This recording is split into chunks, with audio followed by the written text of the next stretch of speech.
যেমন সম্পর্কই হোক না কেন, প্রত্যেক সম্পর্কই গুরুত্বপূর্ণ। অনেক সময় ধরে কাছে থাকা বা পাশে থাকাটাই শেষ কথা নয়, যে সময়টুকু আপনি কাটাচ্ছেন কাছের মানুষের সঙ্গে, সেটি যেন হয় নিখাদ ও আন্তরিক, নইলে বিন্দু বিন্দু জল হয়ে সাগরে পরিণত হতে পারে মনোমালিন্য। তাই কোয়ালিটি টাইম কাটানো সম্পর্কের জন্য ওষুধের মতো কাজ করে। অনেকের কাছে শোনা যায়, রান্না করতে করতে, টিভি দেখতে দেখতে বা ল্যাপটপে কাজের ফাঁকে তো কথাবার্তা বলি, সময় দেই, তারপরও সময় দিই না বলে অভিযোগ শুনতে হয়।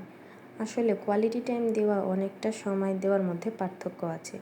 কোয়ালিটি টাইম হলো সন্তান বা পরিবারের জন্য সদস্যদের প্রতি নিরবিচ্ছিন্নভাবে মনোযোগ দিয়ে তাদের সঙ্গে নির্দিষ্ট কিছু সময় কাটানো। কোয়ালিটি টাইম খুব স্বল্প সময়ের হলেও মানুষের মনোযোগের চাহিদার অনেকখানি পূরণ করতে পারে, যা কিনা সারাদিন স্বাভাবিক সময় দিলেও পূরণ হতে চায় না। এক কথায়, মনোযোগে বিভক্তি নিয়ে আমরা পরিবারের সময় দিই, যেটা ঠিক কাজ নয়, কিন্তু কোয়ালিটি টাইমে শতভাগ মনোযোগ শুধু পরিবার বা সন্তানদের দিতে হয়।